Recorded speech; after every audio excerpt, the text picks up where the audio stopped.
Okay, thank you. That was the stylistics. People make the world go round.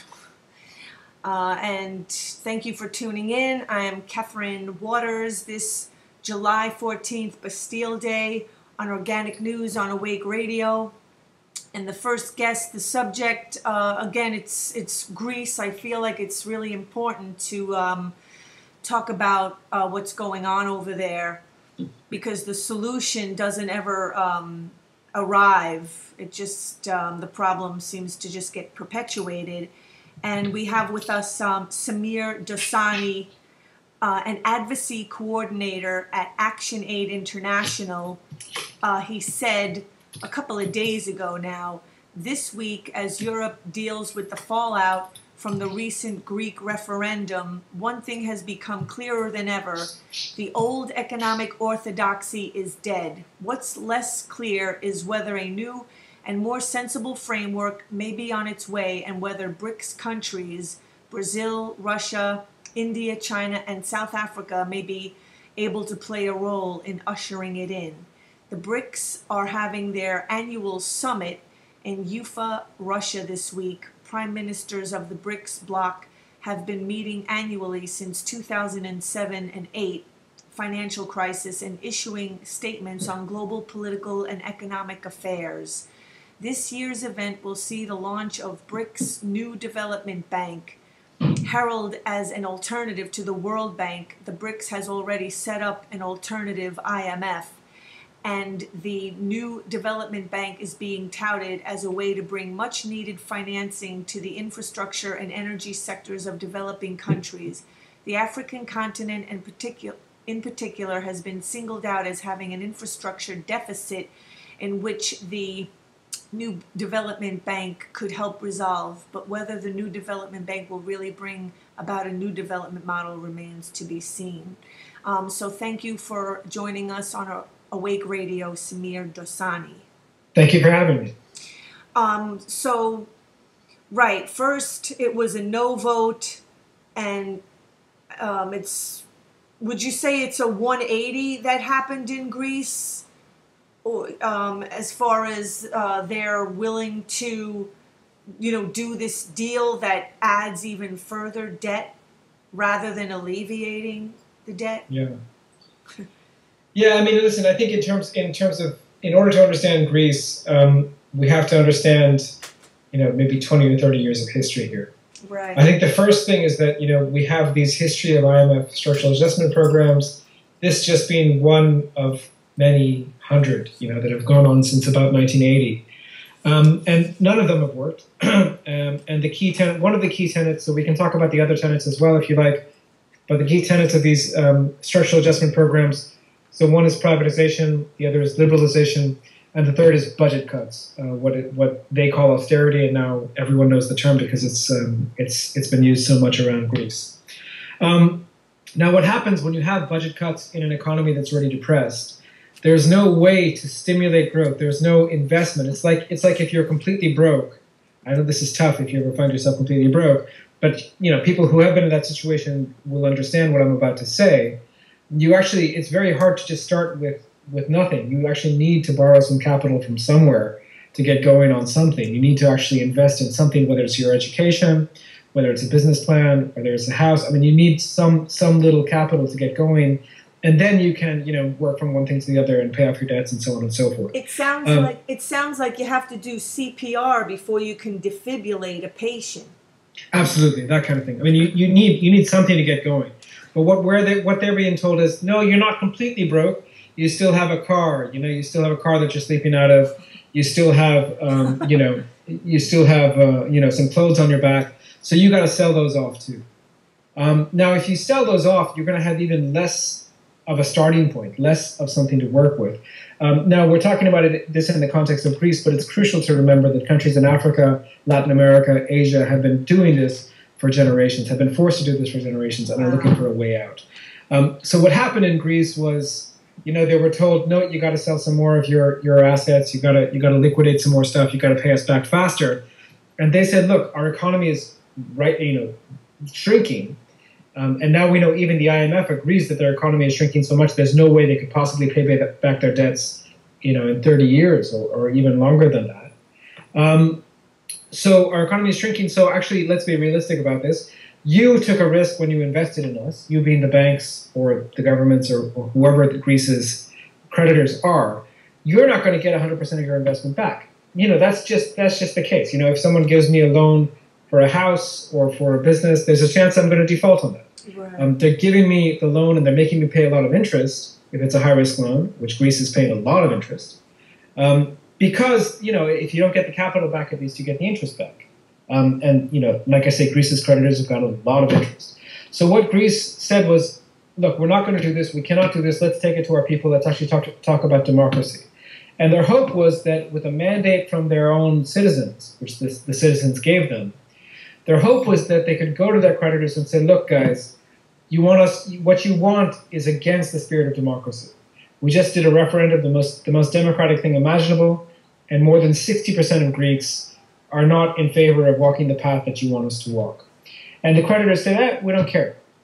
Right. And the problem that happened was that the government of Greece didn't have a backup plan.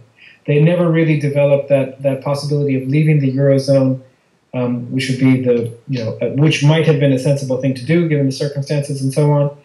But it's really easy to say that in retrospect. So because they didn't have a backup plan, they didn't actually, it was a bluff.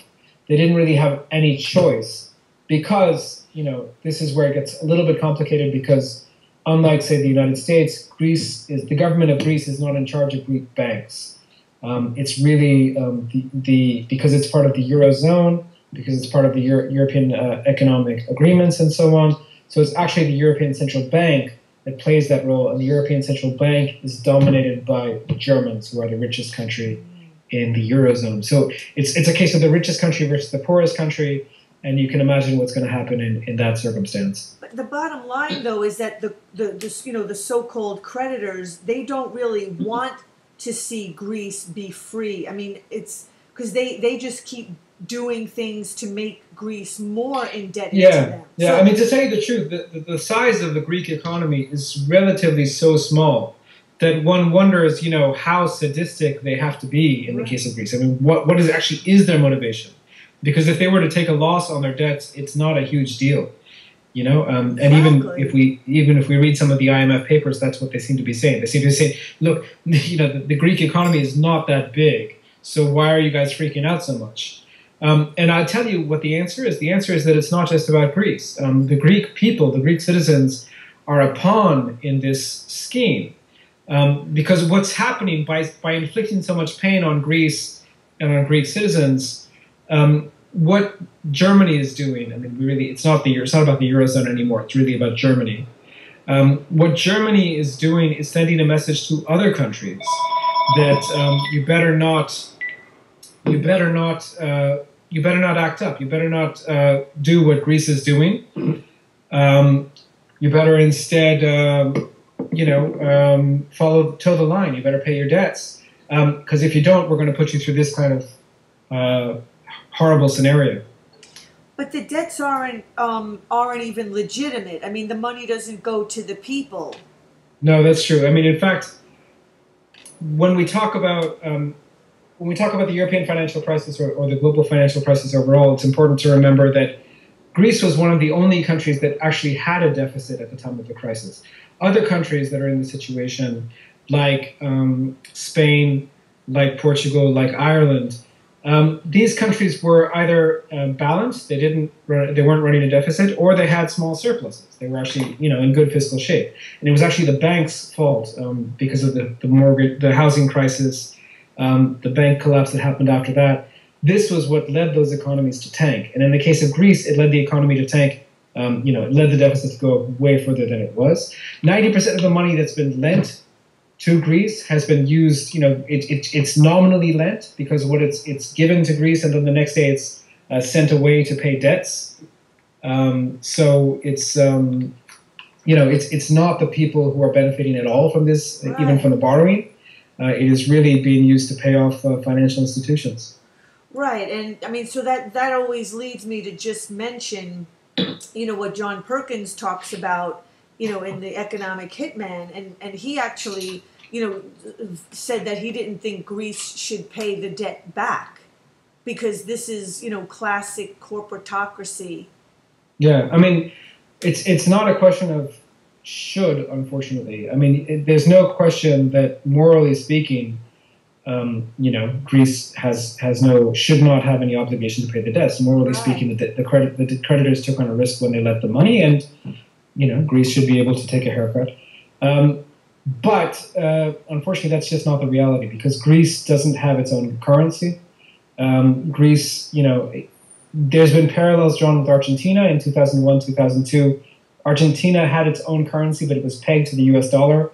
It removed the peg and got all kinds of flack from the creditors, including the United States. But it survived, and in fact, it thrived afterwards. It did much better after that financial crisis than it was doing before that, in a lot of ways. But Greece, unfortunately, Greece doesn't have a currency, its own currency pegged to the euro. It has the euro. And the euro is not printed in Greece. The euro is not controlled in Greece. It's largely controlled by Germany. So there's the moral question, and in the case of the moral questions, John Perkins is absolutely right. Yeah. And then there's reality, the options that are on the table, and those look pretty grim at the moment. So do you believe that the Prime Minister did the right thing? No, I mean, no, I don't think any sensible person thinks that, but I can understand why he did it. There were very limited options. In retrospect, what should he have done? In retrospect, he should have, he should have been planning for an exit from the euro months ago. He should have been issuing some kind of IOU schemes the second that the bank stopped lending, which was a couple of weeks ago now. And we should be trying to have some kind of an orderly transition to a new Greek drachma or to something else. That's what would have been realistic. But given that that wasn't happening, and even that would take a long time. In the case of Iraq, to get a new currency took a year and a half. So, it's easy for me to sit here and say that that's what he should have done. Very difficult to make it happen. What's going to happen now, I can't predict. I see that his own members of his own party are not going along with this deal. It's going to have to pass in the Greek parliament. I don't know if it will. It's very likely if it doesn't pass, or even if it does pass, he's going to call elections. If you see his face in the last couple of interviews he's done, he doesn't look particularly happy to be prime minister at this particular moment in time. So if he calls elections, in my opinion, and in the opinion of many, commentators, it's very likely that the far right party, the Nazi party, Golden Dawn, will come into power. And I don't know what's going to happen when that happens, if that happens. Isn't there any way for Greece and possibly other countries to kind of pull the curtain back on the so-called creditors and expose them for the, I'm just going to say criminals that they are, and gain some sort of leverage that way? Well, there's been a lot of pressure. I mean, there's been a lot of pressure on Germany internationally. The problem is that, all of this feeds into sort of centuries-old cultural stereotypes, right? So the rhetoric that you have in Germany is that it's, these lazy Greeks who don't work, enough and haven't been able to pay off their debts, and they need a German sense of responsibility and blah, blah, blah, blah, blah. That's the rhetoric. But the reality is that Greeks work more hours than anyone else in Europe. The reality is also that, Germany only had an economic miracle in the 1950s and 60s because its debt dating back to, World War I was canceled by countries like Greece. So, the reality and the perception of the average German is just so much at odds that one wonders how one can do this. Germany really is acting the villain here, though, and whatever pressure can be applied should be applied to that country. Right. They don't want to ease up on their stranglehold, and then they're blaming Greece for turning how many shades of blue. That's correct, but it's let me try and put the German intentions in as charitable a light as I can, which may not be very charitable. I mean, listen, I think from their point of view, they are part of this political union. They're part of this monetary union. And the monetary and the political can't really be separated. And the point is to have a united Europe which has some rules. And the rules have been bent for Greece. And what Greece wants is the absolute breaking of the rules. And if that happens, then the next day Spain is going to ask for the rules to be broken in their favor, and Portugal is going to ask for the rules to be broken in their favor, and Ireland and maybe Latvia and I don't know how many others, right? So from their point of view, if they let this happen, it means potentially the breakup of the whole Euro project. And not just as a currency, but as a political union as well. But actually, to give the counter to the argument that I just gave, what they're doing, if the European Union is capable of this level of cruelty, and it's being recognized as cruelty across the world, right? If the European Union is capable of this level of cruelty, then why should it exist in the first place? How is it better than a Europe that had its old, tribal tensions and what have you? Right. The defense minister, Panos Kamenos, accused Germany of staging a coup, and the hashtag "This is a coup" got a lot of. Yeah, I mean, it's absolutely right. This is there's no pretense at democracy. If you look, there's an interview with the former finance minister, who's well-known leftist, Farakufis, and what he's saying is, sorry, my pronunciation of Greek names is probably horrendous. It's okay. But what he's saying is that he asked at a certain point in these proceedings, he said, look, what is the mandate for this group to make this decision, or to have? They wanted to have a meeting without Greece. And he said, how can you decide to have a meeting without Greece? And someone came up and said, oh, well, there's no treaty, there's no law, binding us together anyway, so we can do what the hell we want. And so, in other words, this is a group of people who have, not only are they not democratically elected, there's no rules that actually binds them together. And those are the group, and meeting behind closed doors, without transcripts, without any kind of openness.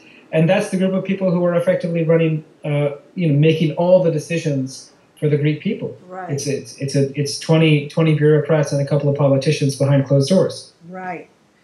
And also, the prime minister said that, let me see, that Greece had little choice, that the agreement keeps Greece in a state of financial stability and gives possibilities for recovery. Do you agree with that?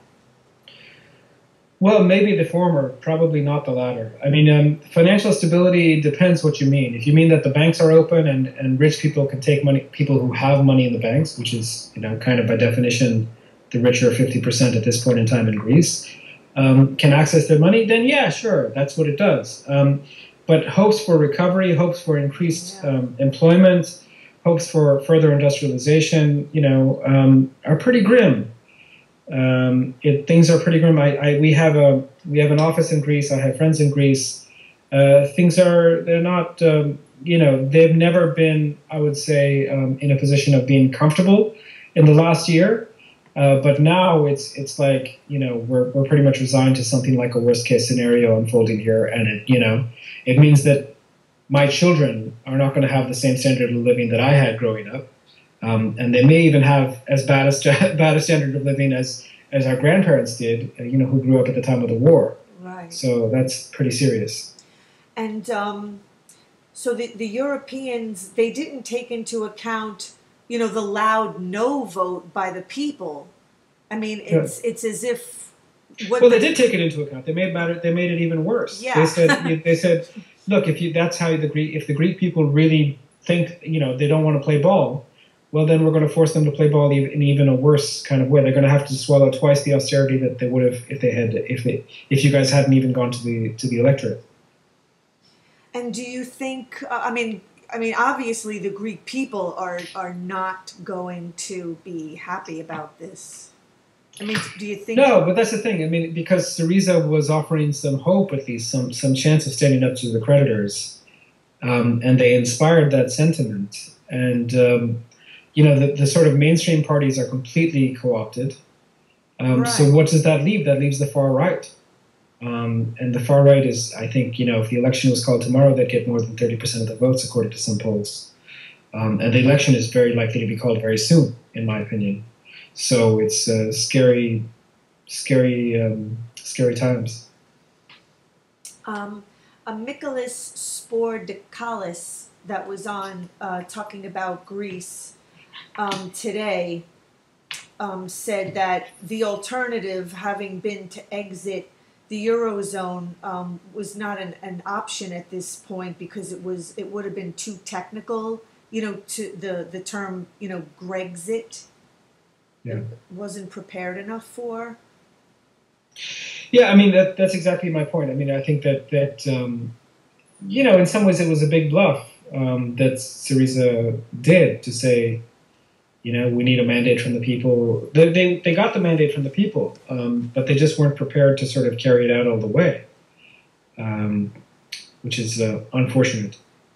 Yeah, he also said that the European leaders missed the fact that this democratic response to austerity, while most other European countries like Spain and Ireland, there's more tolerance for them than this democratic radical left government of Greece. Yeah, I mean, I don't really know. This is all just rhetoric, man. I mean, because the position that Syriza was taking, I mean, it was not a radical leftist position. It was quite a sensible position, which is that, it was the same position as the IMF. So if the IMF is a radical leftist, I don't know what kind of world we're living in, right? There's nothing radical about what they were saying. They're not asking for, socializing the banks or something like that. That would be a more interesting and more radical kind of proposal. That's not at all what they were suggesting. They were just suggesting, hey, let's negotiate on a plan that we could actually deliver on. Right. Something that's actually plausible. But again, it's the Germany, the creditors, they don't want to bend, but then they expect Greece to just continue to bend in ways that are just like physically impossible. Yeah, it's going to be rough. I mean, it's going to be a very rough ride. Pensions cut, social services cut across the board. I mean, this is the other thing, is that when it's when the rich need a subsidy, it's very easy for them to get it through one kind of, through some kind of emergency measures in the case of the financial crisis. But in the long run, those subsidies to the rich have just completely underfunded the welfare state, which not just the welfare state. I mean, any kind of social programs, any kind of help that you may have had, any kind of possibility of the government of Greece, even to do things that Germany wants. Germany complains that Greece doesn't have very good tax collection rates. Fine, but in order to improve tax collection rates, you need to actually have, trained officers. You need to have certain kinds of computers that are updated, and so on and so forth. All that takes money, takes a lot of money, and there's no way you can invest in that kind of infrastructure now. So Greece's tax collection rates are likely to remain flat or go down even, right? And then that'll be something that'll make Germany even more angry, and then I don't know, what is that going to lead to? More austerity?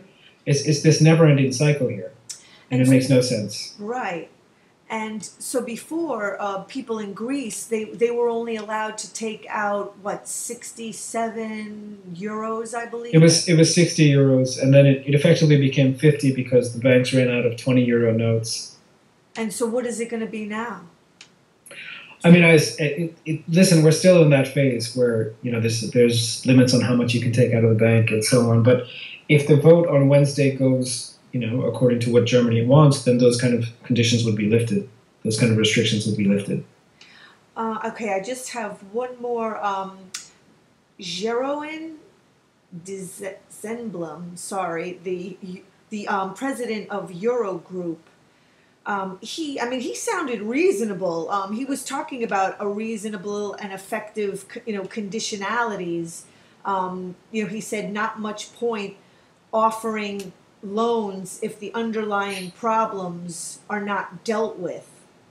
Yeah, but it depends what he means by underlying problems, because what the ECB and what the Eurogroup traditionally have meant by underlying problems are not the underlying problems. I mean, what they meant is, like the tax issue that I'm talking about, corruption issues, supposedly.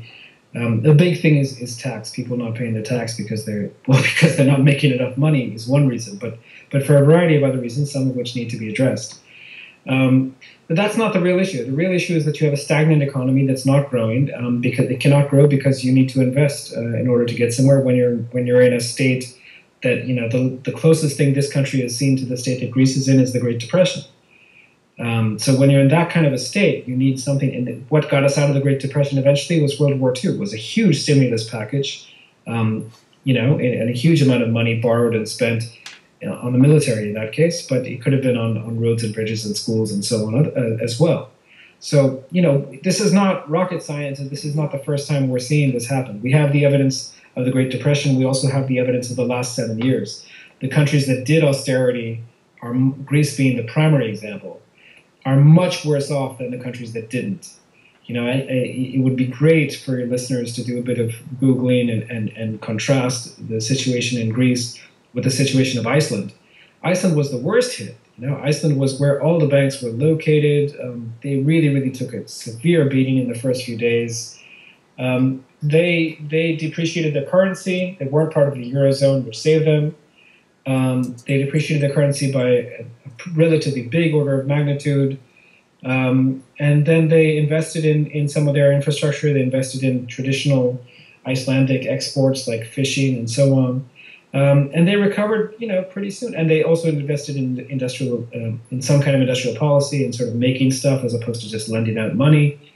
And they're much better than any other country that was hit that bad. So you take that case where Iceland was hit much harder than Greece in 2007, 2008. You compare that with Greece, which took a very, very relatively mild hit, and was then forced to it's almost like a morality play. It's almost like the Germans wagging their finger at the Greeks and saying, "Oh, you guys didn't do this, you didn't do that. Let us tell you how to do it," and then completely mucking up their economy. Exactly. Again, the Euro Group president, I'm not going to try to say his name again, he said the commitment has to come from both sides. Greece has to do their part. But again, what about the people in the European leaders doing their part? There's something else to be said here too, which is that, the inflation target of the euro, for example, so if there were higher inflation, it would help those countries that are, like Greece, right? And if there's lower inflation, then it helps those countries like Germany that are in surplus and so on that are doing very well. And monetary policy always seems to have this bias in favor of Germany. Germany is not meeting some of its targets either, in terms of it's basically it's saving too much money, and it needs to be spending more and so on, right? Exactly. But they're not punished for those mistakes, right? If you miss your target, if your target is 4% inflation or 3% inflation, and you miss it by being at 2%, you're not punished near as much as if it were 4%, as if your inflation rate was 4% and you were targeting for 3%. So these are the kind of, and it's not just Europe. This is the same in the U.S. The people who have money don't want to see much inflation. The people who don't have money would like to see more inflation so that they could actually get some money. But the people who have money are the ones who are calling the shots. So then again, I feel like I'm going to go back to the question of, why can't, I'm just going to call them bullies, why can't they be held accountable? Why can't they be forced to bend? They certainly could be. You just need someone to show a spine. The Greek people have showed their spine. You need other folks to act in solidarity with them. And it's not going to be Spain. It's not going to be Ireland. It's not going to be Portugal. These countries have been the biggest. Ireland has been better. It's not going to be the prime minister. Well, Ireland has been better, but the other countries are basically, pointing. It's like if you're a bad student, you want to point out that there's someone in the class who's a worse student than you.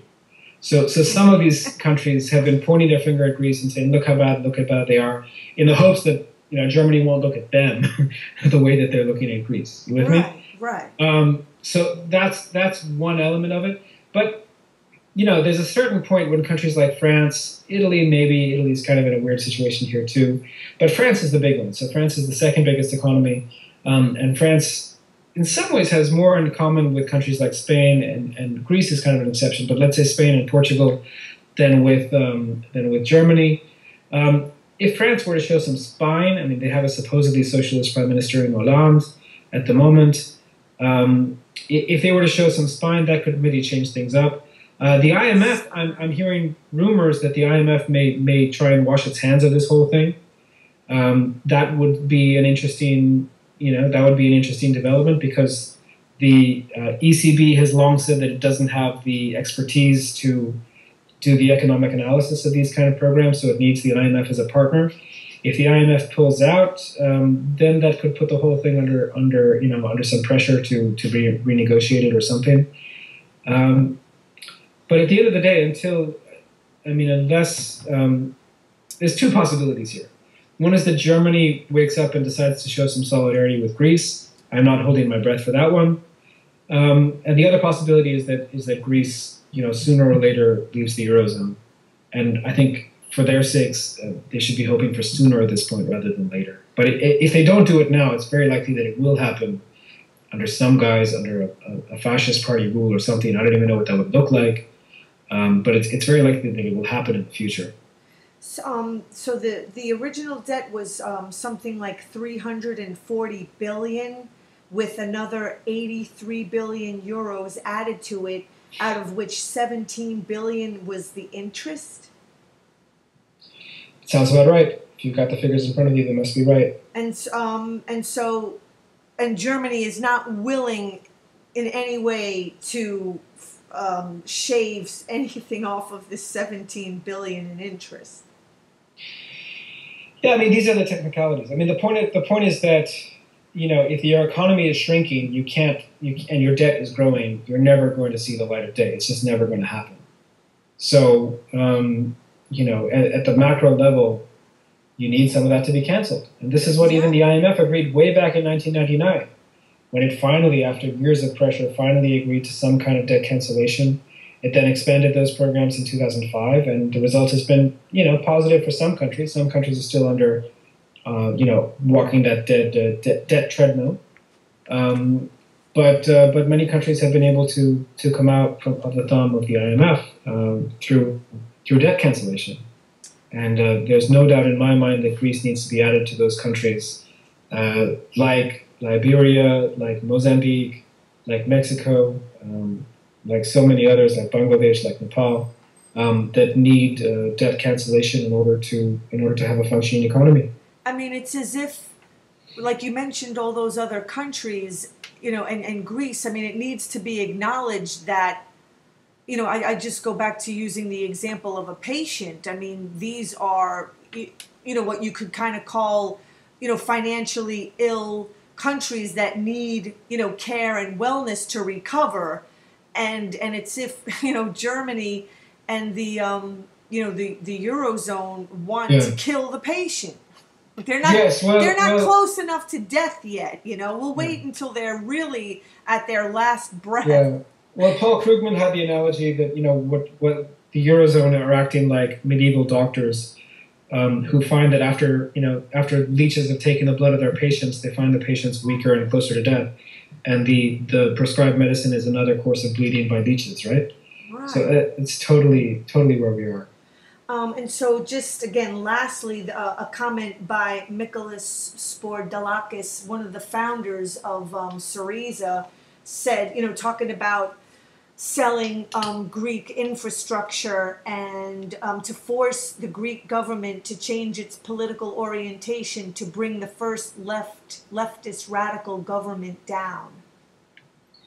I think that's definitely part of it. I think that, you have these so-called socialists and social democrats all over Europe who have totally sold out the interests of their people to the bankers. And they don't like this Syriza coming in and reminding them of, principles that they themselves should be adhering to.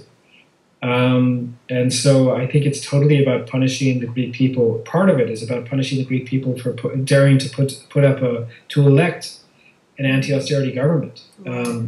The only thing is that that's going to backfire. I mean, you cannot, democracy, electoral democracy may have its flaws, but if the people of Greece sense that, government is being made out of Berlin or Brussels or whatever, I mean, they are just there's going to be a huge backlash. And I'm worried about the form that that backlash will take, because Syriza's already had a chance. That's how tomorrow in Greece, the perception would be, Syriza's had their chance, they tried to do this, they failed.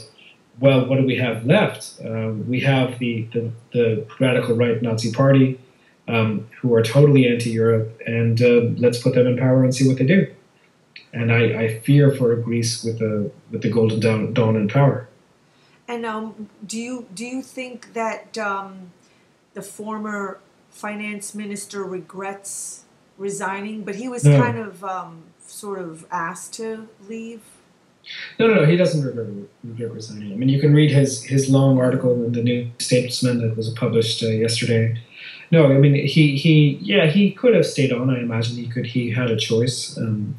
But no, he doesn't regret it, because he could sense, even before we knew what was going to happen, he could sense that this government was going to capitulate, and he didn't want to have anything to do with that. So right.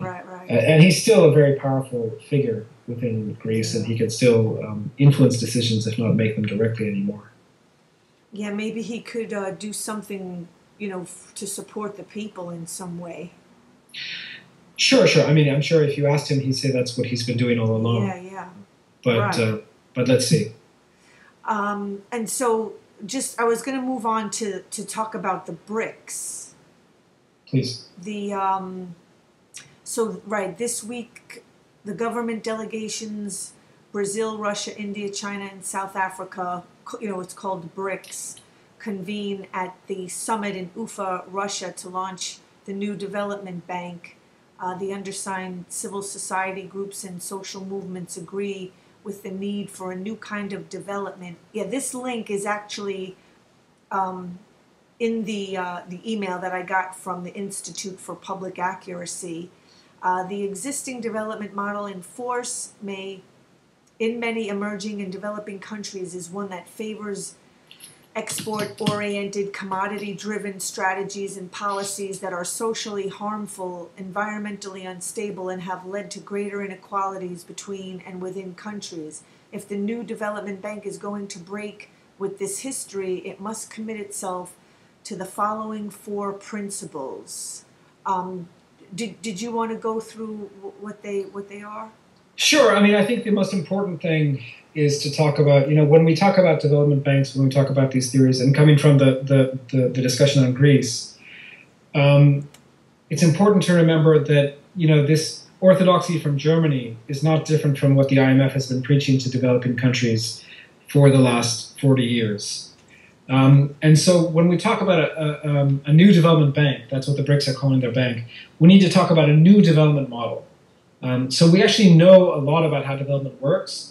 When a country is not developed, it's mostly relying on raw materials. It's mostly relying on oil, gas, commodities, soy, cotton, coffee, sugar, a few other commodities, and so on. When a country is developing, it has a mix between that and sort of industrial products, whatever they may be.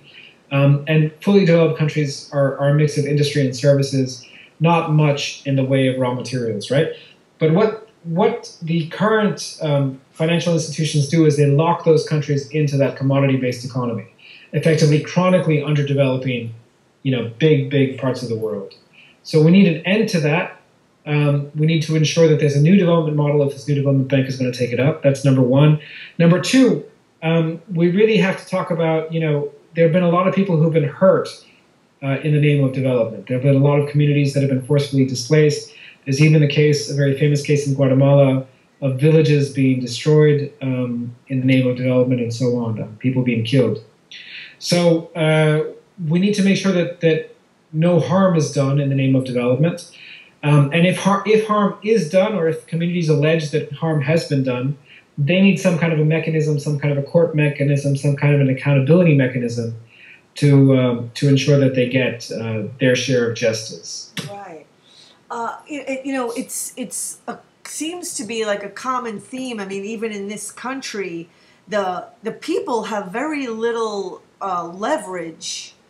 Voting doesn't even work anymore. the people can sort of protest and make as much noise as they want, and end up even getting arrested over here. Sure. That said, I mean, I think we do have examples of things changing, both in developing countries and here. I mean, if we want some inspiring stories, we can look at the whole taking down of the Confederate flag in South Carolina was a relatively unexpected, campaign win. We can look at some of the debate on healthcare and how it sort of played itself out. I think that there's some positive lessons to be drawn, although we don't like single payer. We don't like something closer to a Medicare for all model. And in developing countries, we can look, for example, at Brazil is a country that's really been able to reduce inequality through spending on social safety nets, through making sure that poor communities, just get cash for making sure that they have their children vaccinated, for making sure that they send their children to school, and so on. And that cash is vitally important in making sure that those people can ensure that their children have a better life than they did. Right. And to me, if someone asks me, what's a good indicator for real development, that's what I would choose. Are your children doing better than you were when you were their age? Exactly. You don't want to be leaving debt and an environmental disaster to your children. But, I just kind of, the TPP also just came to my mind. I mean, if that goes through, I mean, it's literally almost like, I feel like the scale will just tip and it won't be able to be brought back. Like, it's already pretty imbalanced as it is, not in favor of the people, of course, in favor of banks and corporations. They have so much leverage as it is. And now the TPP, they just want even more and just profit, never-ending profit. Like, heaven forbid, Mother Nature says, no more, I can't keep up with you, Monsanto and, GE, Exxon, actually, sorry, I never got to mention, I wanted to refer to Robert Reich, who was talking about the people seem to forget that the Greek debt crisis, which is becoming a European and even possibly a world economic crisis, grew out of a deal with Goldman Sachs, engineered by Goldman's Lloyd Blankfein several years ago. Blankfein and his Goldman team helped Greece hide the true extent of its debt. So that, again, like trying to live in some made-up reality, and in the process almost doubled it. When the first debt deal was struck in 2001, Greece owed about 600 million euros, that's $793 million, more than the 2.8 billion euros it had borrowed. Goldman then cooked up an off-the-books derivative for Greece that disguised the shortfall but increased the government's losses to 5.1 billion euros. Yeah, no, it's pretty insane. If you look at the role that the financial institutions, including Goldman, but not limited to Goldman, I mean, there's UBS, there's the Bank of Scotland, there's many other institutions that are implicated here, Citibank. But the behavior of those institutions prior, during, and probably since the global financial crisis has just been off the pale. And I think that, when people talk about when the Germans talk about why we need to not bail out Greece, they talk about the moral hazard of doing so.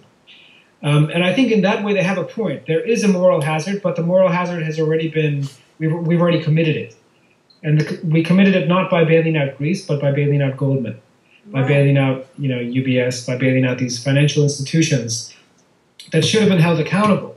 Exactly. For the damage that they had done to the global economy. That's what I mean about the scale being so tipped. It's almost like, the mental scale is so tipped. The thinking of people is so tipped. It's almost like making it illegal to feed the homeless. I mean, it's so absurd. Sure. Sure.